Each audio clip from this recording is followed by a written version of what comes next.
వీక్షకులందరికీ నమస్కారం.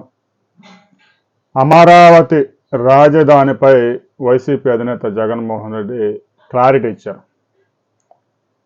అమరావతి రాజధానిలో ఎవరైనా పెట్టుబడులు పెడితే నేను అధికారంలోకి వచ్చిన తర్వాత వారి అంతు చూస్తా అని నేరుగా చెప్పకపోయినా అమరావతి రాజధాని మీద విషం కక్కుతూ మావిగన్ అంటూ మచిలీపట్నం, విజయవాడ, గుంటూరు నగరాలని రాజధాని చేయాలని తెర మీదకు తీసుకురావడం వెనుక పెద్ద కుట్రే దాగి ఉంది అనే విషయాన్ని జనంలోకి తీసుకువెళ్ళారు. అందుకే మావిగన్ అని జనంలో రివర్స్ కొట్టినా కూడా అది ప్రజల్లోకి తీసుకెళ్లే ప్రయత్నాలు చేస్తున్నారు. వారి టార్గెట్ అమరావతి రాజధానిలో ఎవ్వరూ కూడా పెట్టుబడులు పెట్టకుండా చేయడం. అమరావతి రాజధానిలో పెట్టుబడులు పెడితే నెక్స్ట్ వచ్చేది నేనే కాబట్టి మీ పెట్టుబడులన్నీ నాశనం అయిపోతాయి అని చెప్పేసి సంకేతాలు ఇస్తున్నారు. అందుకే పెట్టుబడులు విశాఖపట్నంలో పెద్ద ఎత్తున పెడుతున్నా కూడా అమరావతి రాజధానిలో తయారీ రంగానికి సంబంధించిన పెట్టుబడులు పెట్టడం సాధ్యం కాదు. ఎందుకంటే తయారీ రంగానికి సంబంధించిన ఇండస్ట్రీస్ రావాలంటే పెద్ద ఎత్తున భూములు అవసరం. సహజంగా భూముల ధరలు తక్కువగా ఉండి ఎగుమతికి అనుకూలంగా ఉండే ప్రాంతాల్లో ఇండస్ట్రీస్ పెట్టుకుంటూ ఉంటారు. అమరావతి రాజధానిలో సాఫ్ట్ ఇండస్ట్రీ తప్ప వేరే దానికి అవకాశం లేదు. తయారీ రంగానికి అసలు అవకాశమే లేదు. అక్కడున్న అవకాశం విద్యా, వైద్యం, పర్యాటకం, స్పోర్ట్స్ అండ్ కార్యాలయాలు తప్ప వేరే అవకాశాలు లేవు. అలాంటి పరిస్థితుల్లో తయారీ రంగం మొత్తం విశాఖపట్నానికి, నెల్లూరు సమీపంలోని శ్రీ సిటీకి, ఇక పునరుత్పాదక ఇంధన వనరులకు సంబంధించి అయితే సోలారు, ఇలాంటి పథకాలన్నీ కూడా కర్నూలు, కడప, అనంతపురం లాంటి జిల్లాలకు వెళ్ళిపోతా ఉన్నాయి. ఇక అమరావతి రాజధానిలో పెట్టుబడులు పెట్టడం అంటే విద్యారంగంలో పెట్టుబడులు పెట్టాలి.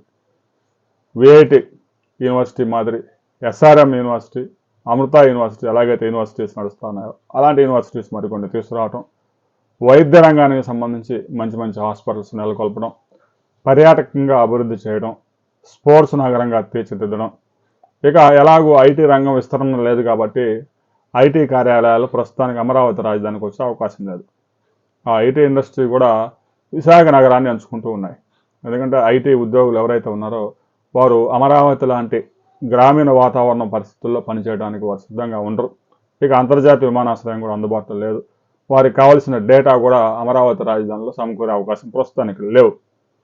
దీనికి తోడు జగన్మోహన్ రెడ్డి చేస్తున్న హెచ్చరికలు, అమరావతి రాజధానిలో మీరు పెట్టుబడులు పెడితే మునిగిపోతారు, నెక్స్ట్ ఎలాగూ నేనే కాబట్టి 2029లో ముఖ్యమంత్రి, అమరావతి రాజధాని ఉండదు, మూసివేస్తా, అవసరమైతే గేట్లను పెట్టేస్తా. అందుకని మావిగన్ మచిలీపట్నం, విజయవాడ, గుంటూరు తెర మీద తీసుకొచ్చారు. తాజాగా అమరావతిలో పెట్టుబడులు తీసుకురావడం ప్రభుత్వానికి కూడా పెద్ద సవాలుగా మారింది. కేంద్ర ప్రభుత్వ కార్యాలయాలు నిర్మిస్తూ ఉంది. రాష్ట్ర ప్రభుత్వం 65,000 కోట్ల రూపాయలతో మౌలిక సదుపాయాలు ఏర్పాటు చేస్తూ ఉన్నా కూడా అమరావతి రాజధానిలో కనీసం ఒక 5,000 మందికి ఉద్యోగాలు కల్పించే సంస్థ ఇంతవరకు రాకపోవడంపై పలు అనుమానాలు వ్యక్తమవుతూ ఉన్నాయి. మౌలిక సదుపాయాలన్నీ పూర్తి చేయడానికి కనీసం మరో 2 సంవత్సరాల పైగా సమయం పట్టే అవకాశం ఉంది. ఇంకా తర్వాత ఎలక్షన్ మూమెంట్ వస్తుంది. ఆ సమయంలో పెట్టుబడులు కూడా వచ్చే అవకాశం లేదు. అంటే 2029 ఎన్నికలకు ముందు అమరావతి రాజధానిలో ఉద్యోగాల కల్పనగానే మిగిలిపోనుంది. మౌలిక సదుపాయాలు అయితే కంప్లీట్ చేస్తారు, రైతులకు కూడా ఫ్లాట్స్ ఇచ్చేస్తారు. కానీ పెట్టుబడులు రావడం, ఉద్యోగాల కల్పన 2029కి ముందు అయితే సాధ్యం కాదు అనే విషయం స్పష్టమైపోయింది. 2029 ఎన్నికల తర్వాత ఎవరు అధికారంలోకి వస్తారు అని పెట్టుబడిదారులు కూడా చూస్తారు. ఆ తర్వాత మరొకసారి కూటమి ప్రభుత్వం అధికారంలోకి వస్తే అమరావతి రాజధాని ఒక వెలిగే అవకాశం ఉంది. జగన్మోహన్ రెడ్డి అమరావతి రాజధాని మీద మావిగన్ అనే నగరాన్ని క్రియేట్ చేసి ఎలా విషం చిమ్మారు, అమరావతి రాజధానిని జగన్మోహన్ రెడ్డి ఇప్పటికీ యాక్సెప్ట్ చేయకపోవడానికి కారణం ఏంటి అనే విషయాన్ని ప్రతి ఒక్కరూ కామెంట్ చేయండి.